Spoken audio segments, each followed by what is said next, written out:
Assalamualaikum. I'm Rima Sultana, assistant teacher of Daffodils High School. Welcome to my class. Dear students, due to COVID-19, we're keeping far away from each other, but I miss you all. However, how are you students? Hope you are keeping all by the grace of the Almighty Allah. Today, I am going to discuss transformation of sentence from assertive to interrogative. So, let's start. আজকে আমরা assertive sentence থেকে interrogative sentence করার নিয়ম শিখব।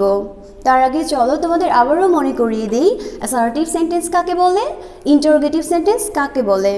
Assertive sentence যার বাংলা অর্থ হলো বিবৃতিমূলক বাক্য, অর্থাৎ যে সেন্টেন্স দ্বারা কোনো বিবৃতি প্রকাশ পায় তাকে অ্যাসার্টিভ সেন্টেন্স বলে। অ্যাসার্টিভ সেন্টেন্স গঠিত হয় subject plus verb plus extension এই আকারে, অর্থাৎ অ্যাসার্টিভ সেন্টেন্স গঠিত হয় সাবজেক্ট দ্বারা। ইন্টারোগেটিভ সেন্টেন্স যার অর্থ হলো প্রশ্নবোধক বাক্য, যে সেন্টেন্স দ্বারা কোনো ব্যক্তি বা বস্তু সম্পর্কে কোনো কিছু জানার জন্য প্রশ্ন করা হয় তাকে ইন্টারোগেটিভ সেন্টেন্স বলে।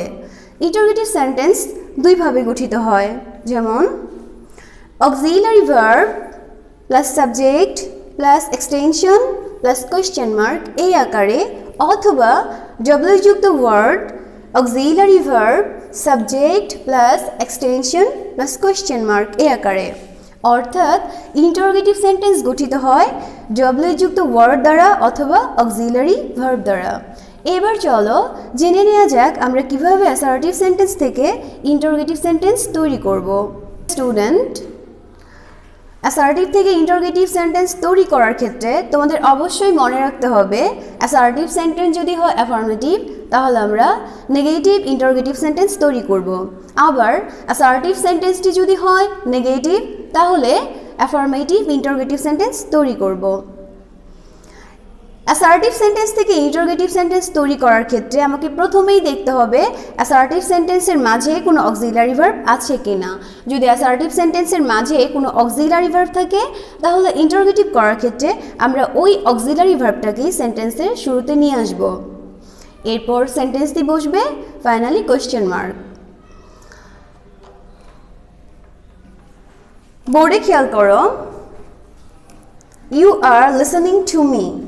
এখানে দেখো সেন্টেন্সটি পড়ে দেখলাম সেন্টেন্সের মাঝে অক্সিলারি ভার্ব আর রয়েছে, তাই ইন্টারোগেটিভ করার ক্ষেত্রে আমি প্রথমেই আর নিয়ে নিলাম।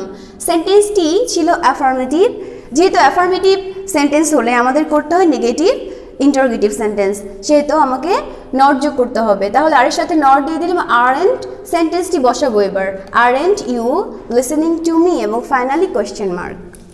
দ্বিতীয় সেন্টেন্সটি খেয়াল করো, you are not listening to me. এখানে সেন্টেন্সটি পড়ে দেখলাম অক্সিলারি ভার্ব আর রয়েছে, সো আমি এই অক্সিলারি ভার্বটাকে ইন্টারোগেটিভ করার ক্ষেত্রে ব্যবহার করলাম। সেন্টেন্সটি ছিল নেগেটিভ, সেহেতু ইন্টারোগেটিভ হবে অ্যাফার্মেটিভ, নেগেটিভ অংশ আমি বাদ দিয়ে দিব, তাহলে are you listening to me. আশা করি তোমরা বুঝতে পেরেছো। এবার চলো জেনে নেওয়া যাক অ্যাসার্টিভ সেন্টেন্সে অক্সিলারি ভার্ব না থাকলে আমরা কিভাবে সেটাকে ইন্টারোগেটিভ সেন্টেন্স করব। অ্যাসার্টিভ সেন্টেন্স অক্সিলারি ভার্ব না থাকলে ইন্টারোগেটিভ করার জন্য টেন্স ও পার্সন অনুযায়ী ডু ডাস ডিড আনতে হবে। প্রেজেন্ট টেন্সে আনবো ডু ডাস আর পাস্ট টেন্সে ডিড। যদি দেখি প্রেজেন্ট টেন্সের ভার্বের সাথে এস বা ইএস রয়েছে সেই ক্ষেত্রে আমরা ডাজ আনবো, অন্যথায় ডু। আর যদি দেখি পাস্ট ফর্মে রয়েছে সেক্ষেত্রে আমরা ডিড আনবো। মনে রাখতে হবে ডু ডাস ডিড আনার পরে ভেতরের মূল ভার্বটি অবশ্যই বেস ফর্মে হবে। সবাই বোর্ডে খেয়াল করো, যেমন দেখো আমি এখানে লিখেছি আই মেক পিঠা। সেন্টেন্সের মাঝে কোনো অক্সিলারি ভার্ব নেই, সেহেতু আমাকে টেন্স ও পার্সন অনুযায়ী ডু ডাস অর ডিড আনতে হবে। মেক প্রেজেন্ট ফর্মে রয়েছে, সেহেতু আমাকে ডু অর ডাজ আনতে হবে। আমি তোমাদের বলেছি যদি ভার্বের সাথে এস বা ইএস থাকে সেই ক্ষেত্রে আমরা ডাজ আনবো। এখানে যেহেতু এস বা ইএস যুগ নেই সেহেতু আমাকে আনতে হবে ডু। আর সেন্টেন্সটা অ্যাফার্মেটিভ হওয়ায় নেগেটিভ ইন্টারোগেটিভ সেন্টেন্স তৈরি করতে হবে। তাহলে ডোন্ট আই, মেকের base form make, okay, don't I make pitha. পরের সেন্টেন্সটি খেয়াল করো, শি মেক্স পিঠা, এটাও প্রেজেন্ট টেন্সের ভার্ব, সেই ক্ষেত্রে আমরা আনবো ডু অর ডাজ। যেহেতু ভার্বের সাথে এস যুগ রয়েছে সেই ক্ষেত্রে আমাকে আনতে হবে ডাজ, তাহলে ডাজেন্ট শি। যখন আমি ডাজ আনলাম তখন ভেতরের ভার্বটি বেস ফর্মে চলে যাবে, অর্থাৎ মেক্সের এসটার তখন থাকবে না, তাহলে হবে ডাজেন্ট শি মেক পিঠা। এরপর খেয়াল করো শি মেড পিঠা, এটা হচ্ছে পাস্ট ফর্মের ভার্ব, সেক্ষেত্রে আমাকে আনতে হবে ডিড।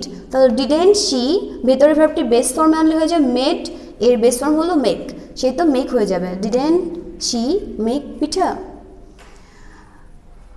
আশা করি তোমরা বুঝতে পেরেছ। এবার চলো আমরা দ্বিতীয় নিয়মে চলে যাই। ডিয়ার স্টুডেন্ট, বোর্ডে খেয়াল করো, অ্যাসার্টিভ সেন্টেন্সে যদি এভরিবডি, এভরিওয়ান, অল থাকে তাহলে আমরা ইন্টারোগেটিভ করার ক্ষেত্রে প্রথমেই নিয়ে আসবো who plus auxiliary verb plus not extension finally question mark. যেমন দেখো এভরিবডি ইজ প্রেজেন্ট, তাহলে এভরির পরিবর্তে আমি কি দিব? হু। অক্সিলারি ভার্ব এখানে রয়েছে, সেহেতু আমি অক্সিলারির পরেই নট ব্যবহার করব। Who is not present. দ্বিতীয় সেন্টেন্সটি খেয়াল করো, এভরিওয়ান লাভস ফ্লাওয়ার, এভরির পরিবর্তে হু, এখানে অক্সিলারি ভার্ব নেই, সেহেতু টেন্স ও পার্সন অনুযায়ী আমাকে ডু ডাজ ডিড আনতে হবে। এখানে লাভস প্রেজেন্ট ফর্মের ভার্ব এবং লাভের সাথে এস যোগ রয়েছে, সেক্ষেত্রে ডাজ আনবো, তাহলে who doesn't love flower. Dear students, এবার আমরা তৃতীয় নিয়ম শিখব। খেয়াল করো, অ্যাসার্টিভ সেন্টেন্সে যদি নোবডি, নো ওয়ান নাম থাকে তাহলে ইন্টারোগেটিভ করার ক্ষেত্রে প্রথমে আমাকে আনতে হবে হু, বাকি অংশ কোয়েশ্চেন মার্ক। খেয়াল করো, নোবডি বিলিভস আ লায়ার, এখানে নোবডির পরিবর্তে আমি হু দিব আর বাকি সব ঠিক থাকবে এবং ফাইনালি কোয়েশ্চেন মার্ক। তাহলে নোবডির পরিবর্তে আমি দিয়েছি হু বিলিভস আ লায়ার।